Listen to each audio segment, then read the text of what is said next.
Back in my grade 12 history class, I remember my teacher telling us that we learn about history so that we don't repeat the mistakes of the past. This is also very true in podcasting. Although the industry is quite young in comparison to other traditional medias like radio, TV, things like that, it does have some history to pull from, though. It's not like we were born yesterday. In this case, I'm talking specifically about captions and transcripts for podcasts. I was thinking about how captions for like TV, movies, video, that sort of form of media, they do have their own version of transcripts, captions. So that got me wondering, well, how are they different? And yet, how are they actually really alike? So that we can utilize what we know about closed captioning and use it for podcast transcripts. So last year at Pod Summit, when I met Jess Schmidt, I knew I had to bring her on the show. You'll want to make sure you listen in this episode for her really amazing mini history lesson in captions, or actually craptions, that YouTube originally created when they decided to add automatic captions to their videos.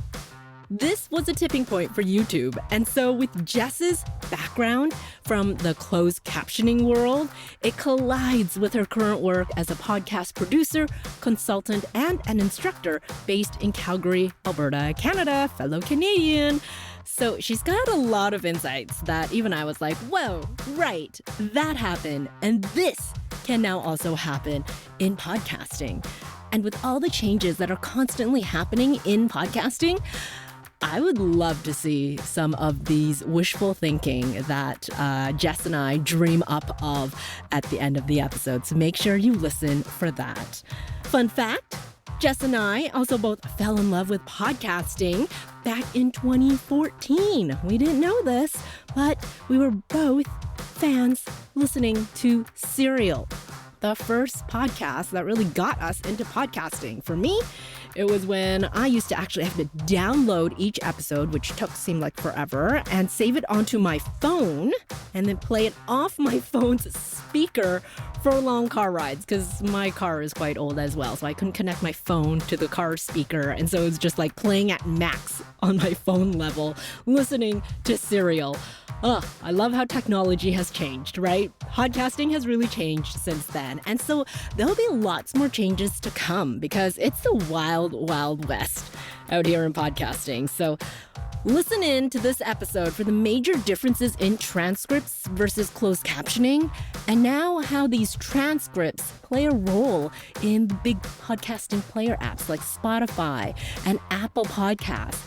And really what this could all mean for you and the future of transcripts and accessibility in podcasting. This is episode 109 with Jess Schmidt on the Podcaster's Guide to a Visible Voice. Jess, welcome to the show. I cannot wait to laugh more and talk more with you. Mary, it is such a pleasure to be here. Thanks for inviting me. Okay, so when we first met, finally in real life, because as we said, we stalked each other for the longest time, I suppose. Yeah, online friends. Online friends.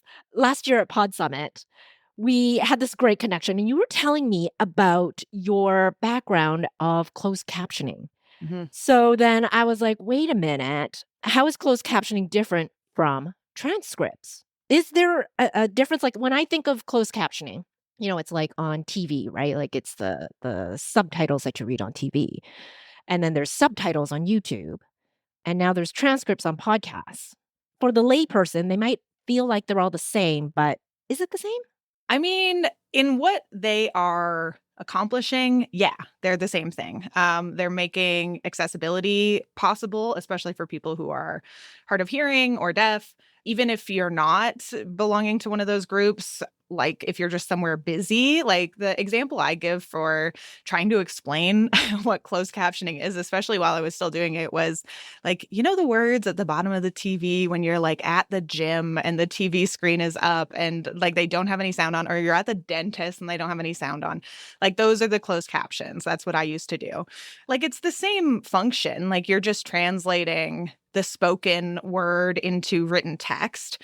I mean, there are some differences if you're thinking about like kind of the key difference between what we would consider a closed caption versus what we consider a transcript is like the temporal aspect of it, like the time lock of a transcript doesn't have to have any timestamps on it necessarily. It can still be a transcript, even if it's just words.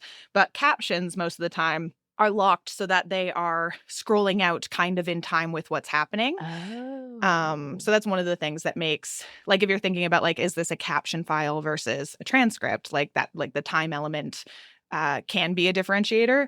I mean, I guess you could technically have like a live transcript, but one of the big differences is that closed captions, not all the time, because obviously there's post-production like TV and movies and stuff. Like if you're watching on Netflix and you turn on captions, those are probably post-production. Like somebody was able to get the file, listen to it.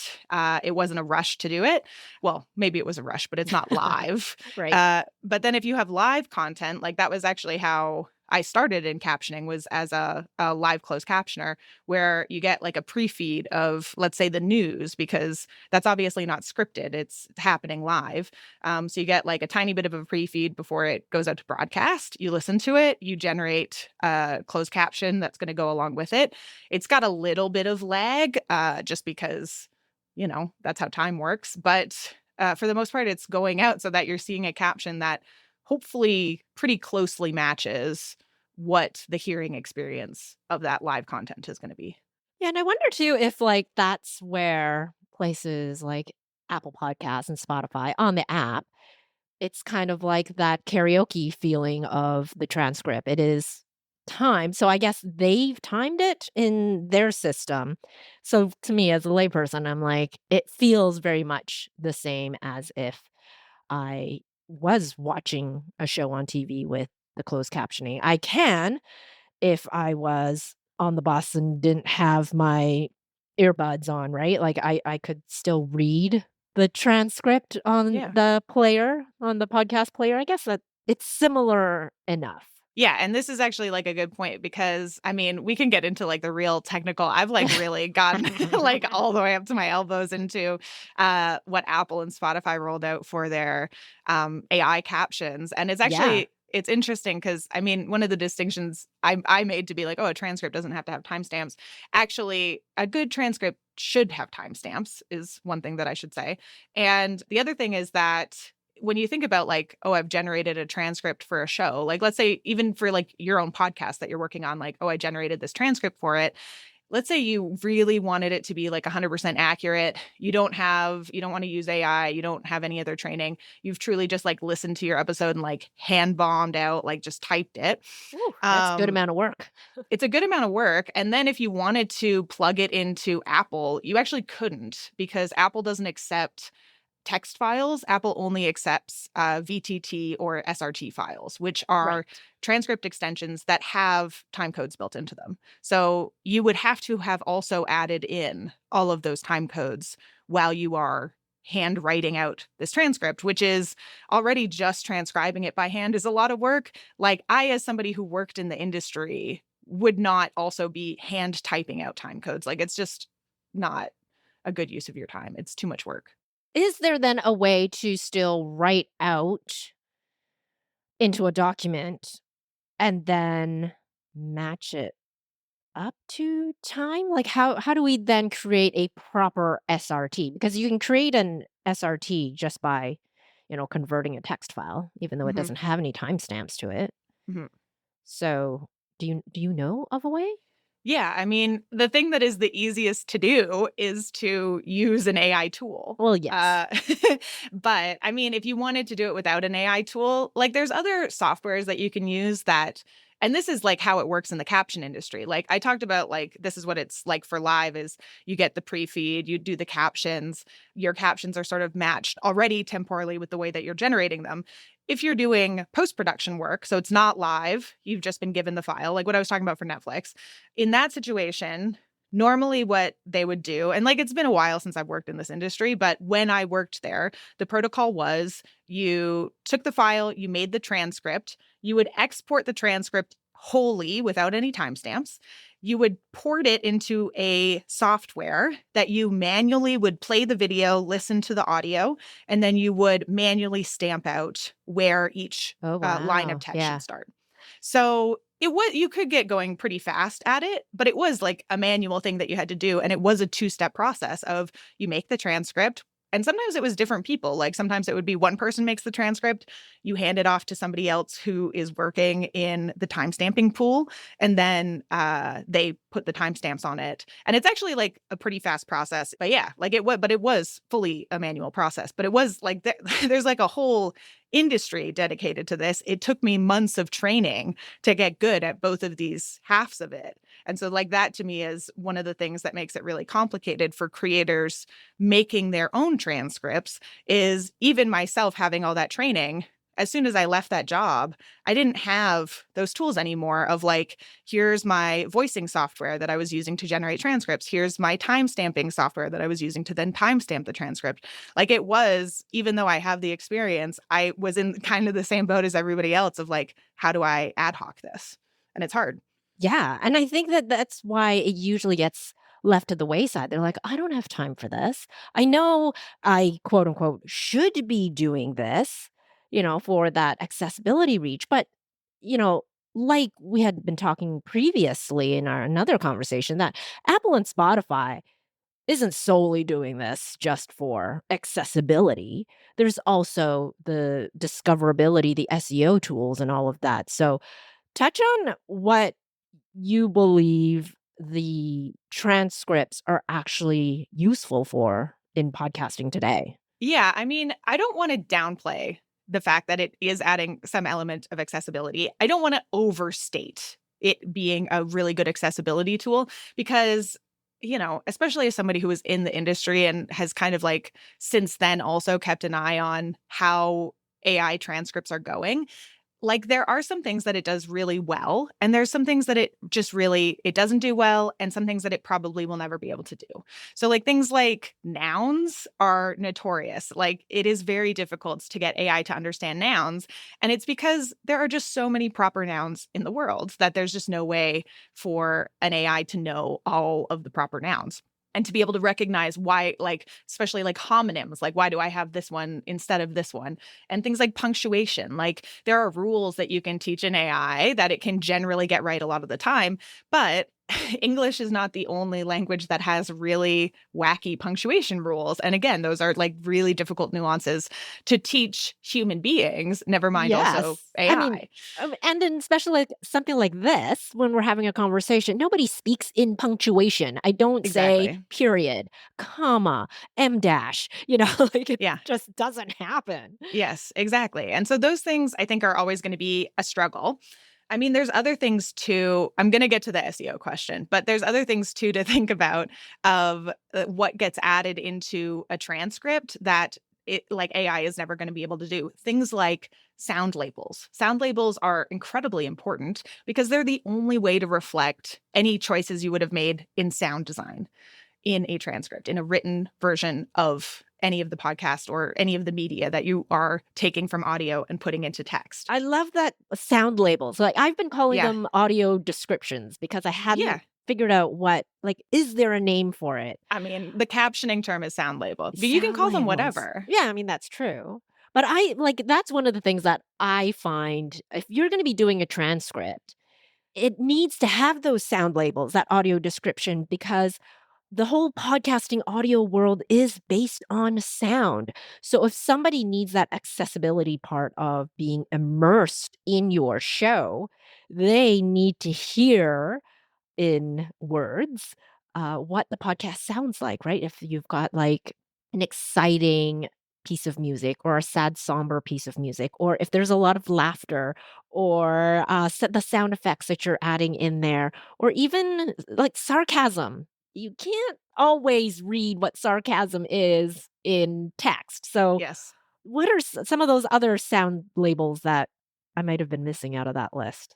I think that that's like a really good like general, like the things that I think about are like delivery, tone. So those would be things like laughter or like sarcastically, you could put in a sound label, music, obviously, and having it not just be like music plays, like describing, like you said, like describing the kind of music. You probably put a lot of thought into the kind of music you want in your podcast. Yeah. And if you just say music plays, then you're not going to convey anything other than the fact that there is music, like Right. what kind of music did you pick?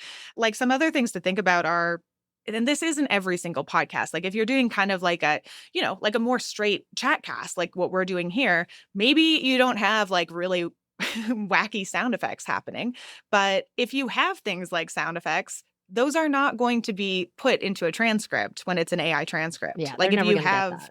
they're never going to get that. If anything, they're going to, maybe if it sounds a little bit like speaking, maybe they'll be able to turn it into something that it absolutely is not if it's thinking it's a human voice, not a sound effect. But that's just incorrect. So like you kind of don't want it to do that. So yeah, I mean, just like from the sound design perspective, like being able to convey any of the sound design elements, including like diction, it's not possible unless you are having a human add in things like sound labels into a transcript. There's other limitations too, where like we know that the voices that the models have trained on typically represent like certain parts of population, and things like accents, even gender, regionality, like all of those things can have a huge impact. Like I'm sure people have had it where they have a guest, the guest is great. Maybe they have an accent, maybe English is not their first language. If you run it through a transcription engine, sometimes it can get it. And sometimes it's like, oh, this is illegible. Like you Right. would have been Yes. able to hear it while they are speaking because, it's not enough to stop the conveyance of meaning while you're talking, but it was something that the transcription could not understand. So those are to me like the worries and the limitations. We weren't quite there yet, but that to me is like I don't want to talk about some of the good things that it is doing without also framing it in these are the red flags that worry me. That being said, there are some things that it does that I think is really positive. Like one of the things is I think normalizing transcripts and making them a minimum requirement.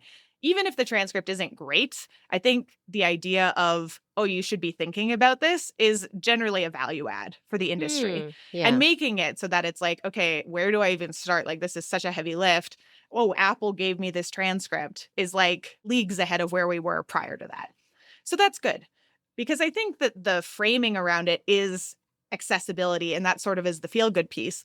But from a technical perspective, and I know that you've talked about this before on the show, is the search engine optimization piece, because the internet is at this point majority text based. So when you're searching things in Google, it's not scrubbing for audio or video. It's scrubbing for text. And that's why like SEO optimization, like tags and keywords, and that exists in podcasting. It exists in like web design. It's in all these different touch points on the internet because that's how the internet indexes things, is through written language. And so if you have a podcast that's just audio, there's no way of indexing it. The only pieces of it that you can index are things like the show notes and the title, which is good. And a lot of the time people are writing those to try and soak up that like SEO Google juice. But Yes. there's so much, like if you have a 60-minute episode and you have, like 100-word blurb that is like your episode description, there's obviously a huge gulf between what you've written in the description and what the actual content of the episode was. And that's like, again, the SEO piece of it is tough because one of the things that SEO really thrives on and like benefits from is proper nouns. And that's something that Yes. transcripts can't do. AI transcripts can't do that. So it is like these gaps already existed. We're seeing these gaps start to get filled in a little bit. We're seeing moves towards normalizing people having to care about this and making it like part of your workflow and part of like the mental load of how am I putting together the packaging for the content I'm distributing on the internet. And yet there are still these like fairly substantial gaps that still need to be filled within that larger gap. And Apple's doing some of the work, but then it also is making it kind of hard for you to fill in the rest of the gap, which sucks. Yeah, I was thinking too about like how, okay, Apple podcast transcripts is fairly new to the industry. Like this, they only started automatic transcripts in March of 2024. So that's only 2 years ago. Spotify started their own in September of 2023. And I was thinking back to an episode I had with Kalina Powell. She's the Deaf Queen boss, and she uses accessibility tools to communicate. And that's how we recorded the podcast with her. She lip reads. And so when I asked her, okay, then do you listen or how do you listen for audio only podcasts? And she's like, well, I don't. I use YouTube because there's the lip reading aspect. So, one point to video there, right? Like you can't do the lip reading without the video aspect. But then I also realized she uses YouTube because of the captions as well. So then I was like, wait a minute, when did YouTube start doing automatic captioning? And I found on their blog from December 4th, 2009. So 2009 to now, we still haven't gotten the nouns right. YouTube has done it, probably as well, to index and to figure out how to search through video on the internet. And I think Apple and Spotify are just catching up to this aspect. And they're like, wait a minute, if YouTube's going into podcasting, we need to do what's YouTube doing. And so now we're like mashing these two worlds together, trying to figure out how to index podcasts. Yeah. YouTube's actually a really interesting case study in this too, because they were so early to the game in Yeah. terms of like AI generating captions, but they actually ended up causing like a minor protest and like an uproar for YouTube users because they started rolling out this like AI generated auto caption feature. Like again, very early. Like they were like a decade and a half earlier to the game than Apple and Spotify have been. But they were so bad. It was such low quality no. that people like gave it a new name. And it was prolific enough that people started calling them craptions. Oh, that's good. And they coined this term specifically because of how bad the YouTube captions were initially. And the uproar that was caused by these captions, like YouTube saying, oh, we're doing accessibility now. People who are hard of hearing or like have accessibility needs, we're helping you out by making these auto-generated captions. And people were like truly like, this is actually worse. Like having an incorrect caption, especially for like, even just think about it in the specific instance of somebody who can lip read, that you're lip reading something and then you're getting something in text underneath it that's incorrect, but could be close enough, then it actually is going to skew your perception of like you felt confident that you knew what they were saying while you were lip reading, but then you're getting this false input of something that's incorrect textually. It caused enough of an uproar that YouTube actually like shuttered it momentarily. Like they kind of took back or like they stopped promoting it as much. And they were like, okay, we got to get to work. And they did make it better. And it was based on people's feedback of being like, this is worse than nothing. Like you've given us something that's worse than nothing. Get rid of it or fix it. And they fixed it. Oh, wow. That's amazing. Thank you for Yeah. that history lesson. Hey, that's what I'm here for. The history of craptions on YouTube. It kind of reminds me in like, okay, my daughter is 10. And so I remember she was in daycare at the time. And I feel like maybe it's just the technology of the time, right? Where the AI voice to text still isn't great, but was poor back then. Again, 10 years ago or so, I had a voice to text feature for my cell phone plan. And so whenever I got a voicemail, it automatically generated a text and it would text me what the voice message said. And here I am hanging out with two friends, daughter's at daycare, and I get a voicemail and I'm like, oh, I just got the text. And it said, can you please come to daycare to pick up your daughter? She has a seizure. And I was like, oh my gosh, I have to go. I have to. And then I quickly like listened to the voicemail and they actually said, oh, your daughter has a fever. Oh my God. Yeah. Like this Right? is Like, exactly what I'm that's talking about. horrible. Yes. Like, okay, obviously we don't want your daughter to have a fever, but that is preferable to a Yes. seizure. Yeah. Absolutely. Yeah. Like that. And see, this is like a really good example of like concrete example of sometimes it being there, but being incorrect Yeah. is more detrimental than just not having it there in the first place. Yeah. My heart's racing right now as I relive that moment. Yes. Well, yeah, Woo. like that you saying that made my stomach drop because I was like, "Oh my God." Like that truly is like the one of the scariest things to deal with as a parent, I'm sure, is like, "Oh, my kid is not well." And then to immediately have it be like, "That was not even correct." Wow. Thanks so much. Text Thank to you to voice to text feature. yeah, But brutal. that's what this is now, right? Like, Yeah, or a version of that. it could It's be. Yeah. evolved over the years. Now we're using probably that same or evolved technology for podcasting transcripts because it's the easy way to go. People will take their show, plug it into an AI transcription feature, and then they're like, okay, good enough. This is it. Okay, then how do we as podcasters, and we're so busy with so many things, do we use that or how do we call for something better like that YouTube back in the day? Yeah, I think you have to go into it with the YouTube craption attitude where you have to be like, "Okay, I see what you're doing here. Points for trying, but here are the things that we could do to make it better."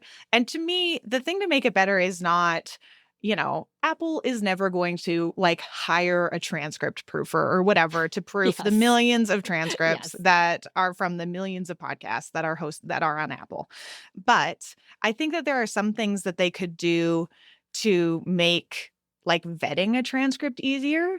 Like for instance, it's actually sort of difficult. Theoretically, it's possible that you could take an auto-transcribed transcript that Apple made for you and pull it out as the VTT. I think you could do this. I remember trying to do this and I was like, this is really hard, actually. Like it was really difficult to do.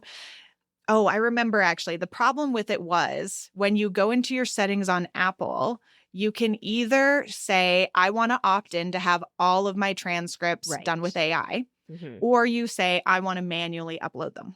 Like to me, having to go into the back end of Apple, toggling that back and forth, trying to find your VTT file that it would have generated for the transcript, pulling that out, editing the transcript, and then going back into the settings of Apple and saying, never mind, I don't want you to generate transcripts for me. I want you to take the uploaded file. Then you have to take that uploaded file. You have to take it to wherever your podcast is hosted. You're not putting it into Apple. It's something that gets added to your RSS feed where the hosting is happening. And not all hosts have that feature. And not all hosts have that feature, or some of the hosts have that feature, but like Acast, for instance, obviously Acast has transcript hosting, but because Acast has dynamic ad insertion baked into the way that they are putting out episodes, like if you are routing a feed and Apple can see that it's originating from Acast, it's automatically just going to give you a transcript. Like you don't have an option to opt in of I'd prefer to supply my own transcript. Even if you have transcripts on your Acast RSS feed, it won't pull that transcript over because it knows that it's a dynamic insertion podcast and there would have been a dynamic insertion somewhere in the transcript. And so it's not static. It only privileges static transcripts. So if you have any dynamic content, really, you can't really opt into this system of I would prefer to give you my transcript. Oh, I forgot about that aspect. Yeah. Yeah. And Acast, I'm not trying to single them out. I just thought that was really interesting that like they're on the list if you go into Apple's back end and are like, okay, what are the different services that are available from these different hosting sites and what can I pull over? Acast is on there and transcripts are crossed out. And I was like, oh, this has to be because of the dynamic insertion. Like I can't think of any other reason because they do transcripts. Yeah.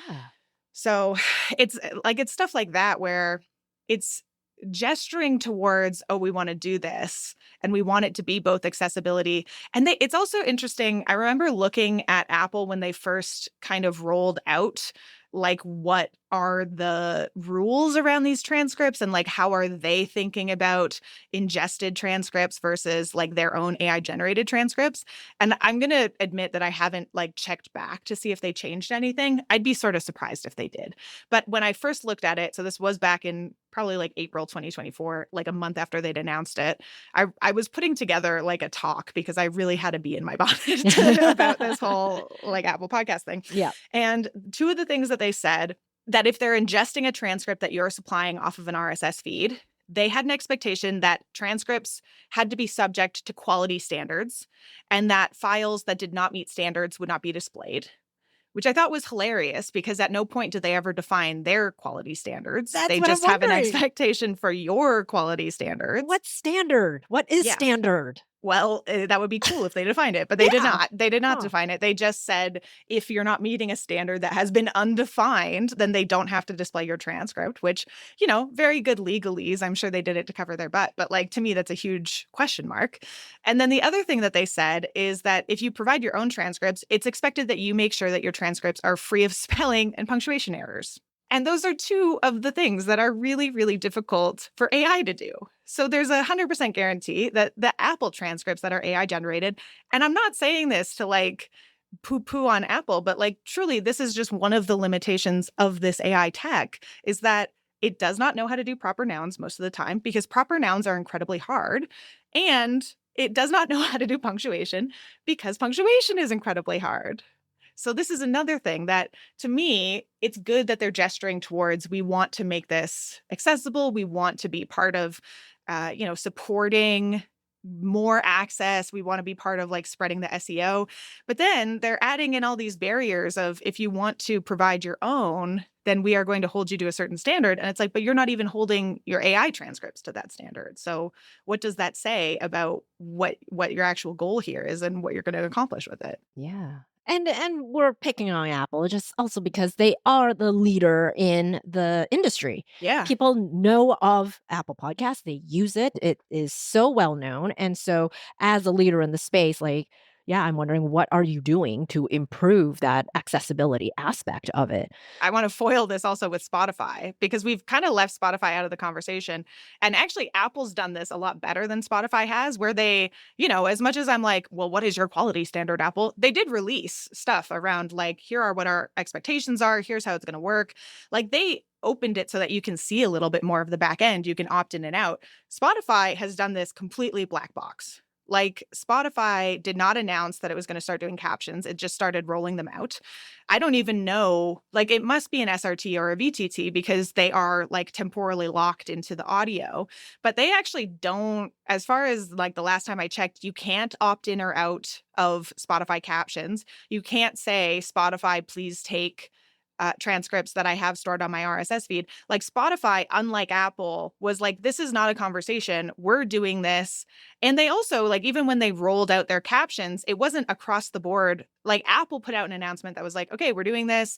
We're going to start with most recent uploads to feeds. We're going to start with feeds that are most active. If in a couple weeks or a couple months, you still don't have any transcripts available for your show, like contact support and we'll get you added to the list because we want to make sure that we are working through the back catalog, which is a huge undertaking. Spotify was just like, we're not going to say anything, but we're doing this now. Like they rolled it out really spottily. I don't know how they decided who was going to get captions and who wasn't. Well, it was their exclusive shows first. It was the exclusive. Yeah, exactly. And then the rest of all of us peasants just kind of got it if we got it. Yeah. And there was no like, oh, if you want them, here's who you contact. Like it was really like, if you are blessed enough to have the captions already, good for you. You have been selected. And if not, then like, no other news. Like, I don't know. Like, I don't even know if you could have contacted them and been like, hey, where are my captions? Because they have done it fully black box. So obviously they're opening themselves up to less scrutiny.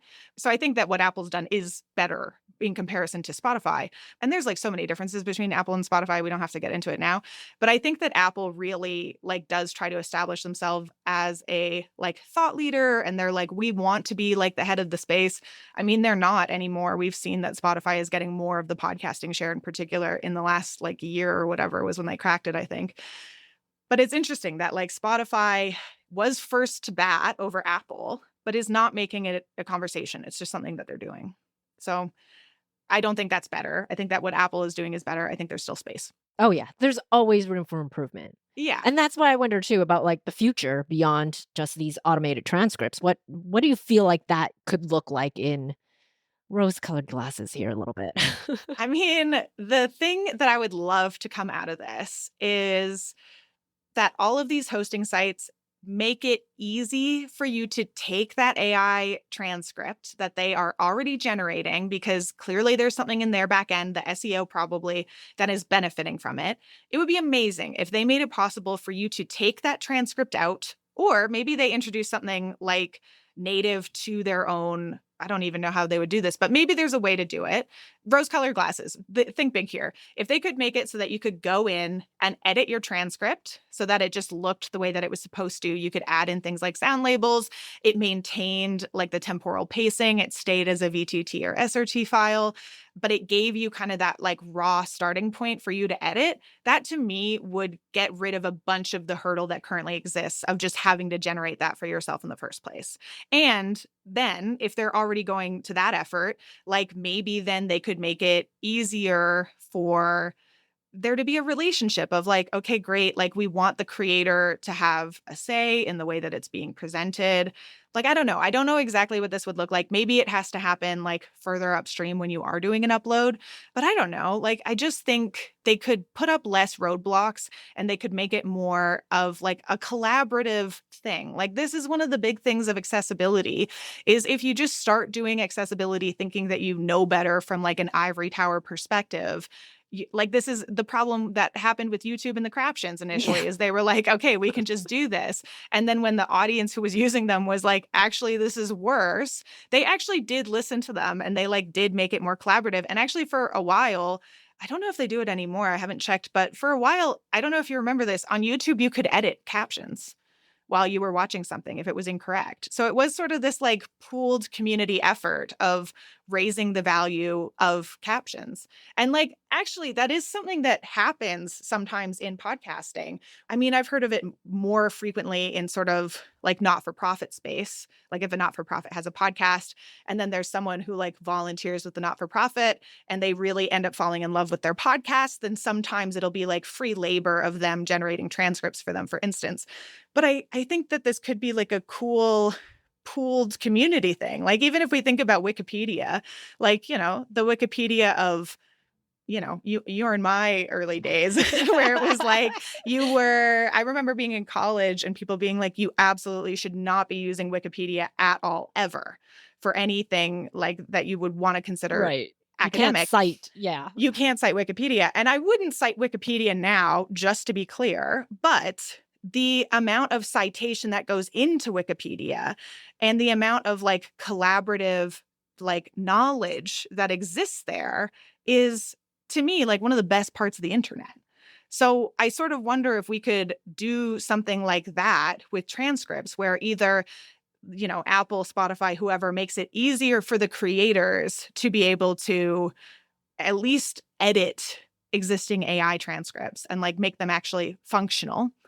Or like make it even broader than that and open it up to the community and make it sort of like the YouTube captions of like, it can be community edited. Make it like Wikipedia of like, oh, that wasn't correct. This is the wrong apostrophe in this transcript. Not that that really matters necessarily, but like, to me, it does, as someone who really, really cares about grammar. Like, and I don't always catch it. Like, I did this for a living, and like the threshold is 97% accuracy. It's very difficult for one human being to get higher than that. But if you pool resources and have multiple 97% accuracy human beings looking at it together, then you are going to get it to 100% because those 3% are going to look very different for everybody else of what gets lost.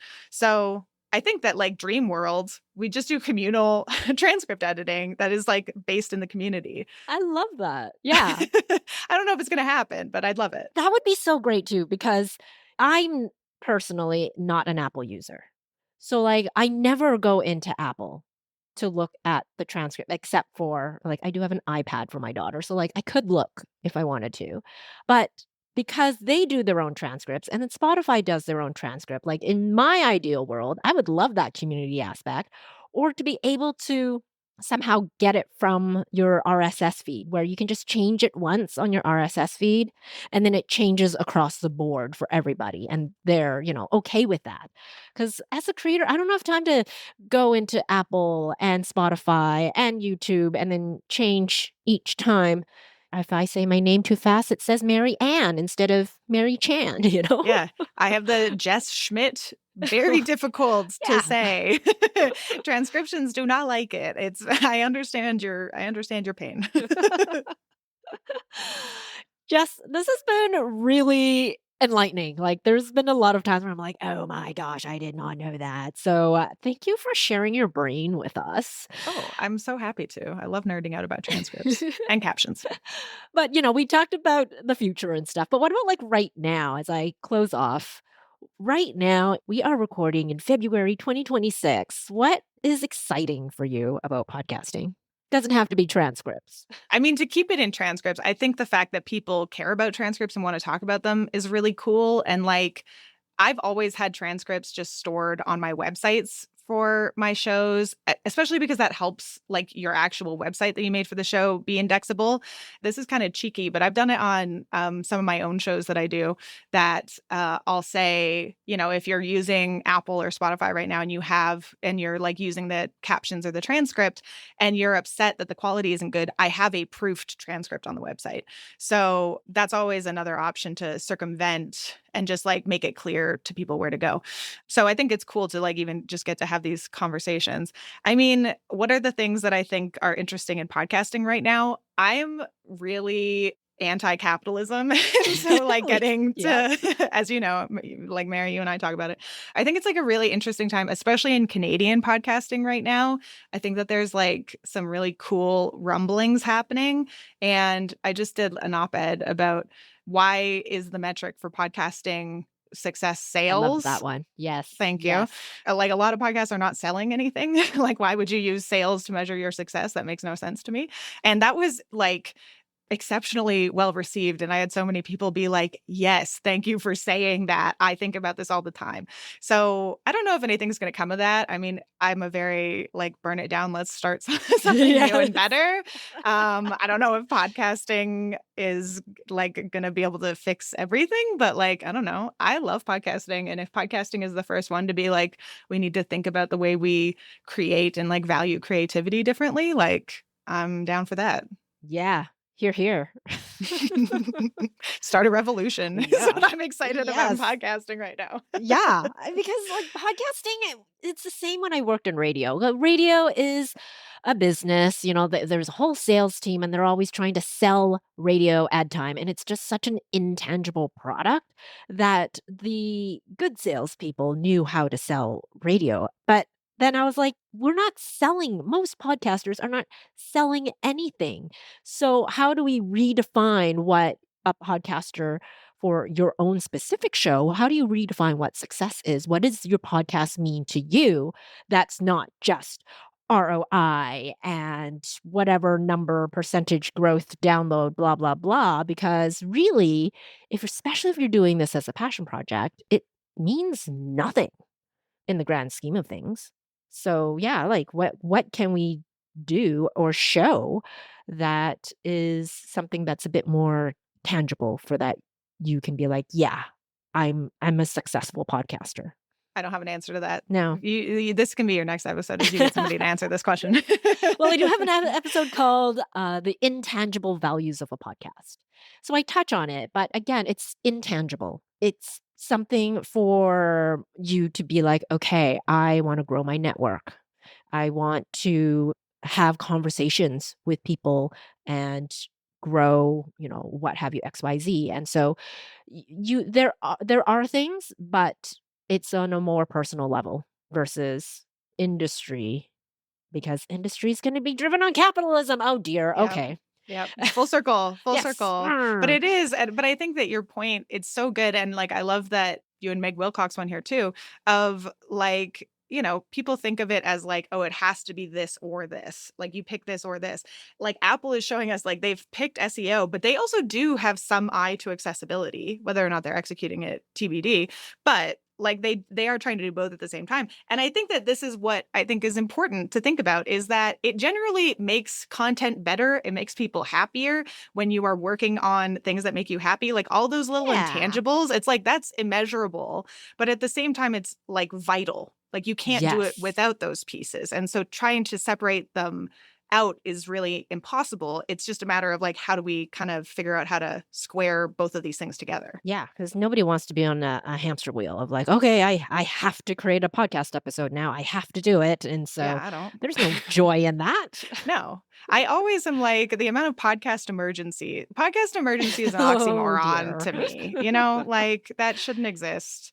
It's supposed to be fun. You're supposed to be having a good time. I've cried a lot while I make podcasts, so it's not 100% of the time that it's a good time, but most of the time I'm like, wait, I'm supposed to be having a good time here, Yeah, and I think a good time can also equate an emotional time. You want that emotional connection, whether it be the crying, the anger, the rage, or laughing a lot, which we have done. So thanks, Jess, for coming on the show. I appreciate the laughter and the connection. Hey, I always will talk to you about anything. So I'm happy I got to talk about something I'm really nerdy about. Thank you for having me. I love nerding out, and this time about transcripts and captions. I never thought I would ever nerd out about transcripts and captions, but here we go. Definitely a good time. Thanks, Jess, for coming on the show. So after listening to that, what's got you fired up right now? Right after I hit stop on that recording, I actually went down the little rabbit hole of craptions history, and I started researching more stuff. So if you want to read this great article from Wired, it's back in 2019 about the problem with craptions. It's a great little walk down memory lane for me, because now that I read the article, I was like, oh yeah, I do remember this happening. So I'll put the link in the show notes, and you can go give that another layer of the mini history lesson on closed captionings on the YouTube side. Okay, so Jess and I really want to know, how are you creating transcripts? Or are you even creating your own transcripts? Are you thinking, oh yeah, well, Apple and Spotify does it good enough, right? Like, there's so many layers to this. And even when I asked Jess this, I was wondering, like, is my process, can it be improved?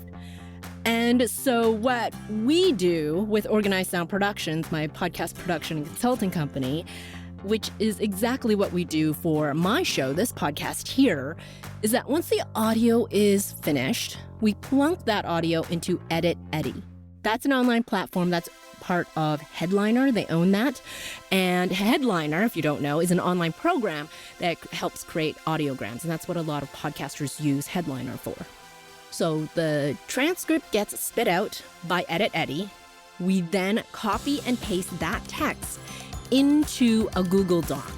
Here in the Google Doc, we actually have humans to clean it up. So again, thank you, Kristalee. She does all of my transcripts, and then I run through it afterwards with my eyes too. So we try to get to that 97% accuracy that Jess is talking about. We do a lot of research when it comes to like technical names and companies, and even for industries that we're not involved in, we make sure we try and get all the nouns correct, as Jess had mentioned. So we do that. I've always been thinking about those audio descriptions, like I put in music in and music out, but really it needs more than that. And I've been thinking about it for a long time. So we're going to do that as well for our transcripts now. That's going to be something that will integrate into our process, because Edit Eddy, or whatever AI version you use, won't have that option. So we're going to add all of those things into our Google Doc, clean it up. But this is where the timestamps get lost, right? If we edited this in Edit Eddy and then exported it as an SRT, the timestamps would still be there. But it's a whole user experience thing. And we find that if we actually edit on a Google Doc, it just feels more seamless versus having the Edit Eddy version of editing the docs. So we do lose the timestamp part of it. or the temporal time blocks that Jess mentions, because it is harder on the end user to collaborate efficiently and to really smoothly, quickly go through that Google Doc when it's not on a Google Doc. So that's the one thing that we are missing, so that Apple and Spotify won't actually pick up our approved transcripts, our reviewed ones. But like Jess said, if you do want a human-reviewed transcript, it is on my website for this episode and a whole bunch of episodes that we've done, visiblevoicepodcast.com, if you want to use those instead of the auto-generated Apple, Spotify, or even YouTube ones. All right, so there is that. So I just really want to know, how are you creating transcripts? Because that's our process here. But what process do you have going on? Especially if you're listening to this well into the future of when it was originally published, which is late February 2026. Are there any new tools to help with this? Or are we still at the same stage where we're at this when this episode was first published? Like, nothing has really evolved since February 2026. I need to know.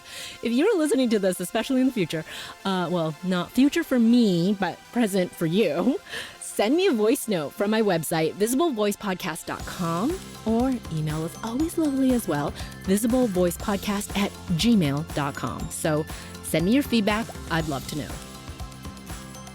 On the next episode, what's the difference between an intro and a trailer? How often do you hit play on a podcast episode and the intro seems like it's going on forever, telling you everything about the show before we even get to the episode itself? I've heard this many, many times on shows I've been exploring, right? Like the organic search. Ooh, is this one interesting? I'm gonna hit play. Well, I hit stop a lot and move on because dang, if I become a super fan, that's a lot of boring, repetitive intros I have to fast forward before I get to the good stuff. So I wanna help you out with that part of your show. Let's figure out how to create a compelling intro and know the difference between a trailer and an intro. Do you need one? Do you need both? Do you need clips? What sort of intros are common these days? And more importantly, which one, which format, which ideas will actually work for you and your show? I'll show you how and what works on the next episode. Thank you so much for listening to the Podcaster's Guide to a Visible Voice.